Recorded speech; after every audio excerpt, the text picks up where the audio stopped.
Pastora, siendo yo de una congregación, puedo ir a otra, ¿qué riesgo corro? Está buena.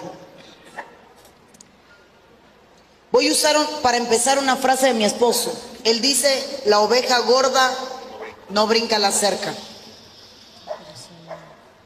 Esto significa que cuando uno tiene casa y se siente bien, no tiene necesidad de ir a más ningún otro lado. Ese es uno. Hay un problema entre los que quieren vivir de iglesia en iglesia. Yo no estoy hablando, usted está aquí con permiso de su pastor, con su pastor.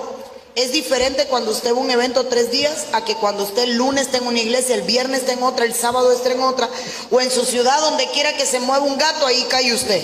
Ahí hay un peligro. Existe algo, y le recomiendo que se lleve la serie, que se llaman transferencias espirituales.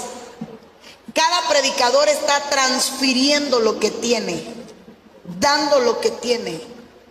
Y cuando yo voy a una congregación, uno me va a traer problemas. Por ejemplo, si a la congregación que yo voy la doctrina no es igual que la mía, voy a tener problemas. Voy a poner un ejemplo sencillo. A nosotros nos toca visitar muchas iglesias porque nos invitan a predicar. Y hemos llegado a iglesias donde mi esposo tiene que salir del culto y decirme: cuando empieces a predicar entro. Porque quien está en el altar anda en una blusa a tope, o con tirantes, o todo el pecho afuera, y entonces está saltando y todo aquello anda regado, y entonces él, como hombre y ministro de Dios, se siente incómodo porque dice: ¿cómo voy a mirar el altar? Y en el caso de él, él ha salido y me ha dicho: perdóname, yo no vine a ver mujeres, porque el vestuario es indecoroso.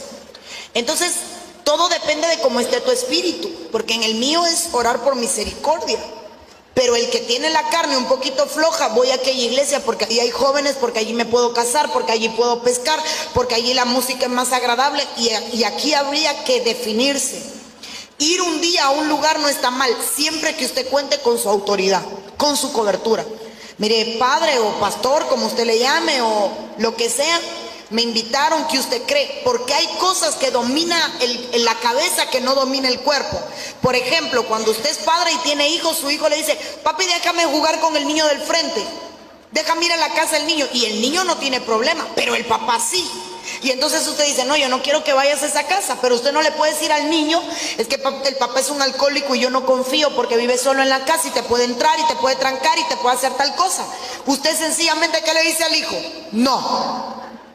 Porque hay explicaciones que no es del uso o de la comprensión del niño, pero igual le está dando un no. Entonces uno, como cobertura, cuando alguien le pide permiso, uno analiza a dónde, quién es el pastor y a qué vas.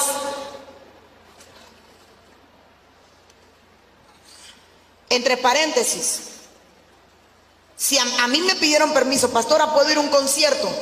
¿De qué? Me reservo el nombre del grupo y demás.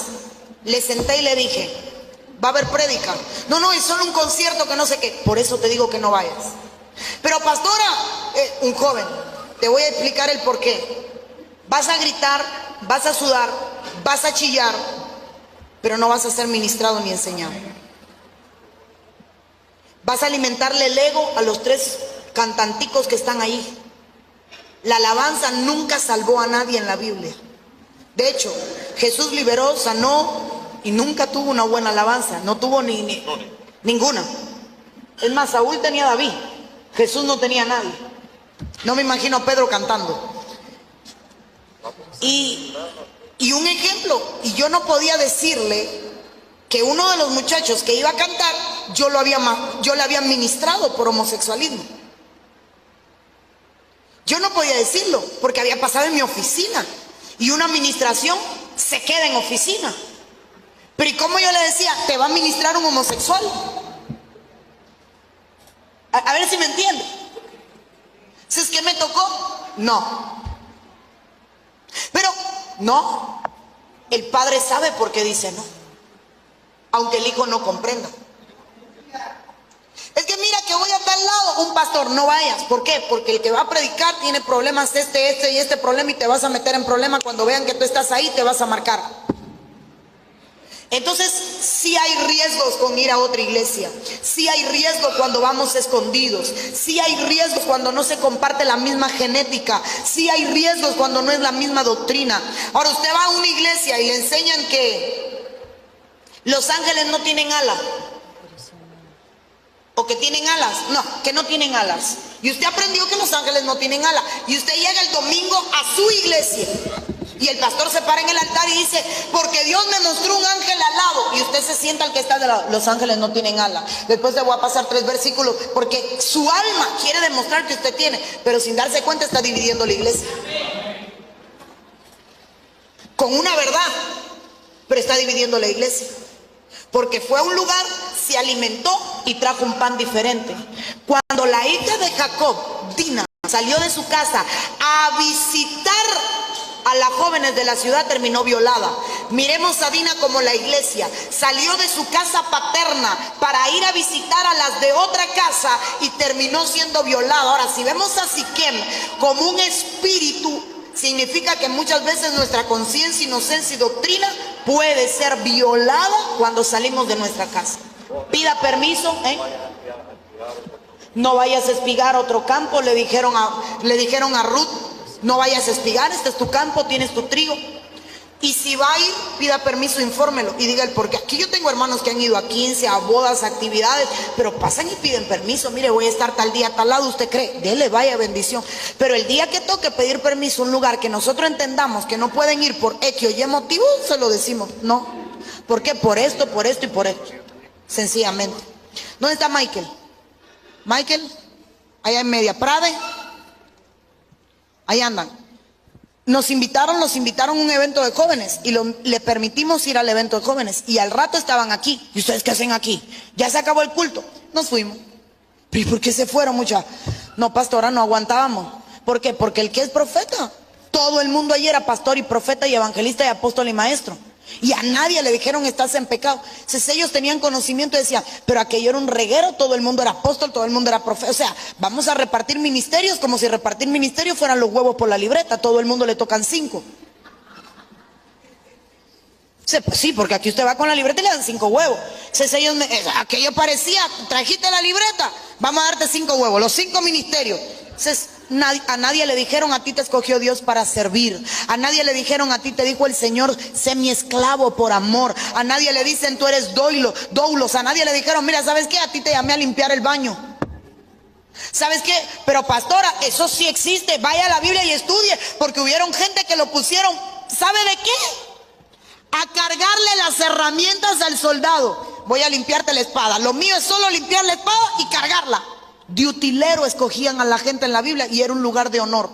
Pero hoy la profecía que esperamos es para hacer algo grande. Entonces por eso hay un riesgo a donde vamos, que nos ministran, que nos dicen y que traemos. Es un riesgo.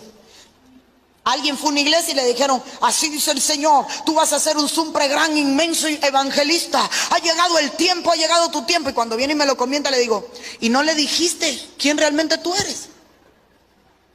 Y no le dijiste cuál es tu condición. Y no le dijiste, ay pastora, pero date cuenta que la palabra no te sirve. Llegó tu tiempo. ¿A dónde vas a ir a predicar ahora si ni en tu casa tienes para predicar porque no tienes testimonio? A otro vinieron y ¿se acuerdan aquel que vino? Tú eres un hombre de montaña. Y dormía a la mañana y no se podía levantar para un ayuno.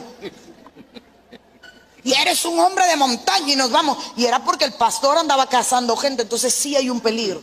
Sí hay un peligro. Para no hablar de las administraciones, para no hablar de las transferencias, para no hablar de los engaños, para no hablar de la seducción, porque hay iglesias que seducen a la gente para que se quede. Y usted llega nuevo y lo están cazando en la puerta, tipo, quédate, porque ¿y dónde tú eres? Tal, muchacho, en tal iglesia, y allí tú fluyes. Si tú eres un hombre con ministerio, si tú estuvieras aquí, ya estuvieras trabajando. ¿Y cuánto tiempo? Cuidado.